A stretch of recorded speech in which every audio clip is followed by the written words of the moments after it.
Hi everyone, this is video 3 of chapter 3. It's about membrane transport, which is found in section 3.3 of your anatomy and physiology textbook.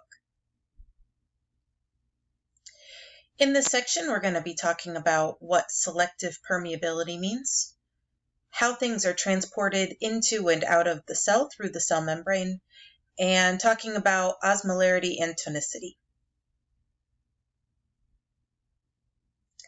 One of the most important concepts in this section is the idea of selective permeability. Selective permeability means the cell membrane allows some things through while preventing other things from getting through. This can be passive, meaning it doesn't require any energy in the form of ATP, or it could be active, meaning it does require some ATP. In some cases, transportation across the cell membrane requires proteins that are part of the cell membrane that help different ions or molecules get across. So first, filtration is exactly what we think of filtration as in everyday conversation. It's allowing some things to get through and other things not to get through just based on size.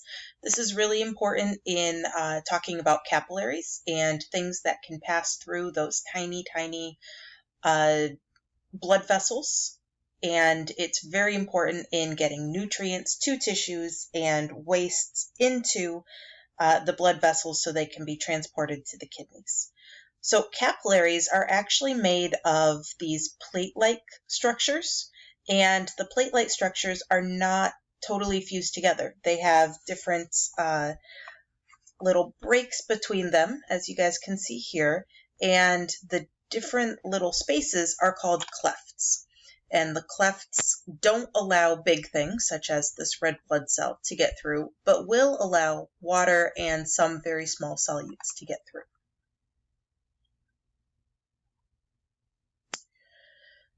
Diffusion is moving anything from an area of high concentration to an area of low concentration.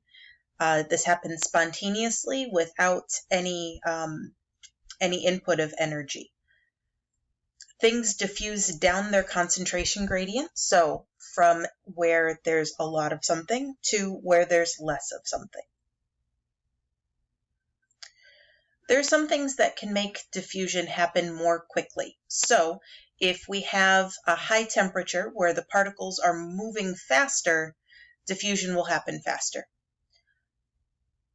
Molecules that are heavier diffuse slower, just because they move slower in general, because they're heavier. If there's a big difference between the area of high concentration and the area of low concentration, diffusion will happen faster. When we have a high surface area of the membrane, diffusion can happen faster. And if the membrane is more permeable or easier for things to pass through, diffusion will also happen faster in that case.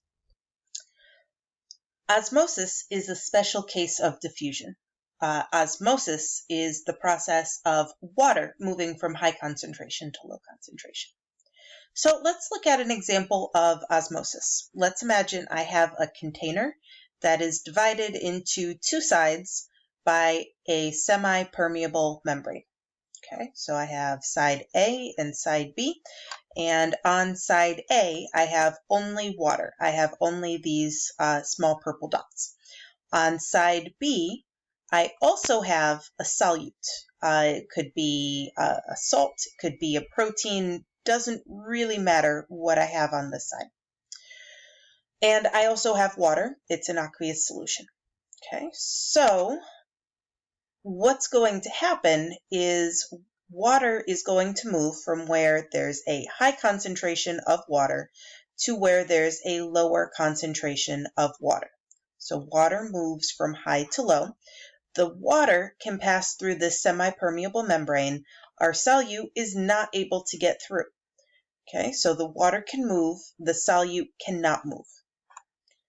So what we see after some time passes is some of the water has moved from side A over to side B, passing through that semi-permeable membrane. The reason that this happened is because the water is trying to get to equilibrium. The water wants to be equal concentration on both sides. At our start, we had a higher concentration of water on side A and a lower concentration of water on side B.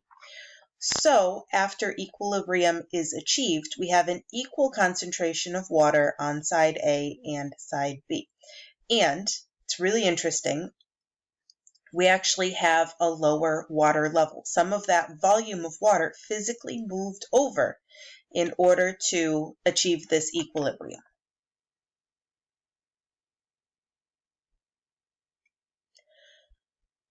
Tonicity is really, really important when we talk about healthcare, and we're going to look at some pictures and examples of why in a second.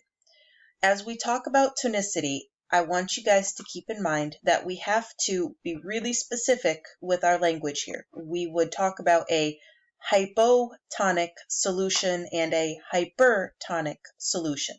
We can't just say something is hypertonic. We have to say if it's the solution or the cell that's hypertonic. So that'll make more sense in just a second when we look at the example.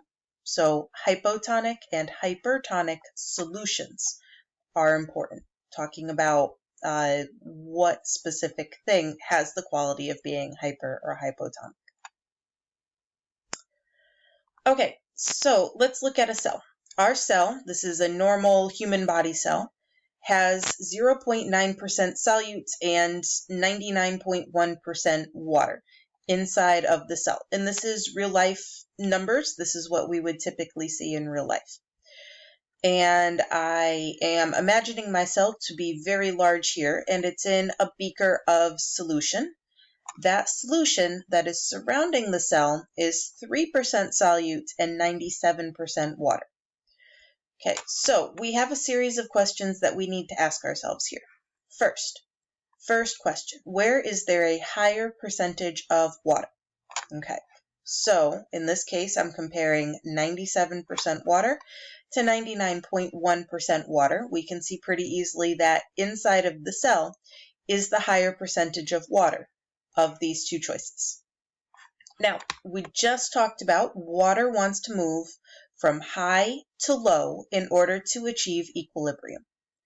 Okay, so we just said we have a higher percentage of water inside the cell. Water moves from high to low. That means that water is going to be exiting the cell. Water is going to move out of the cell until it achieves equilibrium or until it dies trying. So where will water move? Water will move out of the cell. And what is the result here? The result is the cell will lose volume and will lose mass. And we'll see a shriveled cell. Here's a red blood cell that this has happened to.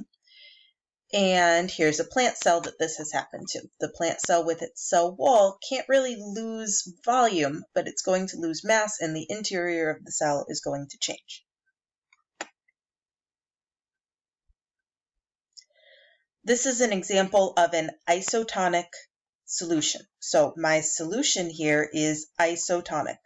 The solution the cell is floating in is equal in concentration to the interior of the cell. So in this case, we're not going to have a large amount of water leaving or entering the cell. We're going to have a little bit leave, and that will be equal to the little bit that comes in. This is isotonic. Iso means same. So this is what we want to see when we set up an IV for a person who needs fluids. We want that saline solution to be isotonic to their blood. Otherwise, we'll see what we saw before, the cells shriveling, or we would see this case where we have cells bursting. Okay, so let's look at this example. I have my same cell. This is normal physiological levels. I have 0.9% solute. I have 99.1% water. Let's say we put this cell into pure distilled water, no solute in it at all, and it's just 100% water. So we're going to ask our three questions again. Where is there a higher percentage of water? This time I have more water outside of the cell. We need to remember that water moves from high to low. So here we go. We have water moving from high to low. And the result is that cell is going to swell, it's going to gain mass, it's going to gain volume, and potentially it could burst. This is what we see every year, the Boston Marathon, New York Marathon, Chicago Marathon. Almost every year, there are a couple competitors who pass away during or just following that race. One of the reasons this could happen is if a person is dehydrated and they are given water to drink without any solutes in it. They're not given Gatorade or Powerade or an electrolyte solution. If they're drinking only water, it could cause their cells, particularly in their kidneys, to swell and burst. And that leads to kidney failure and ultimately can lead to death. So this is one reason that extreme sporting events can result in people getting very sick or even dying after competing. Okay, so again, we want to talk about hypotonic solutions, isotonic and hypertonic, and what they can do to cells. So now we're going to talk about different ways that things can be transported into and out of cells. These processes are very specific. We don't have proteins that either let everything in or let everything out of cells. These are very specific. We also have to consider saturation. Depending on the concentration inside and outside the cells, these carriers may stop working. If they don't need to do any more transportation, they may turn off for a while.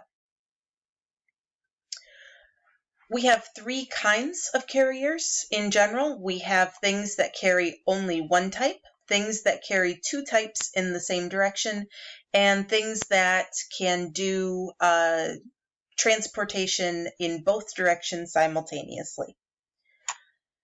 These can happen by diffusion. Remember, diffusion is passive. It doesn't require energy. It can happen by active transport, requiring energy, or secondary active transport, and we'll be talking about that more in just a moment.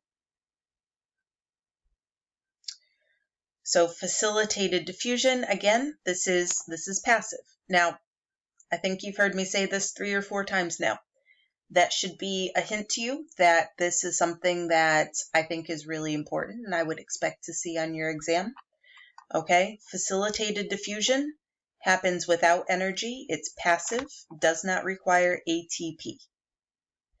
So here's an example of this. We have a molecule coming in and passing on through. Does not require energy. We can have vehicular transport. Okay, so exocytosis, things are exiting the cell. Endocytosis is the opposite of exocytosis. Endocytosis is things coming into the cell.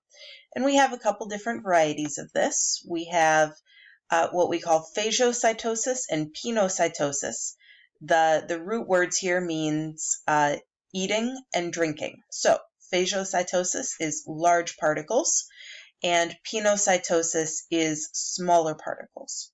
But these processes are very, very similar. We also have a way of bringing things into the cell with endocytosis, where we use receptors, and we'll talk about that as well.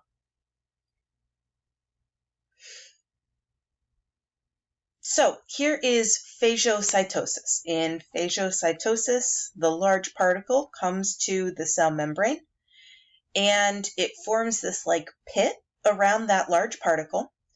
And then the two edges of the pit connect, and we end up with that large thing inside a little membrane of its own. The same thing happens with pinocytosis. We have smaller things coming in. That same pinching mechanism of the cell membrane, that plasma membrane, makes a little vesicle that carries the thing, whatever it is, into the cell.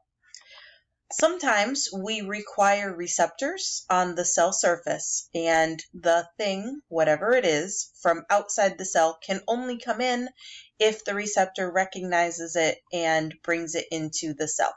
And then we have proteins here on the outside. Clathin is one of those proteins that's really important. Exocytosis is the opposite. Exocytosis is something leaving the cell or exiting the cell. So we have something inside the cell. It's trying to leave the cell. It's already in a membrane. The membrane fuses with the plasma membrane. They come together, and that area of fusion opens up, and all the things that were in the vesicle inside the cell are expelled from the cell.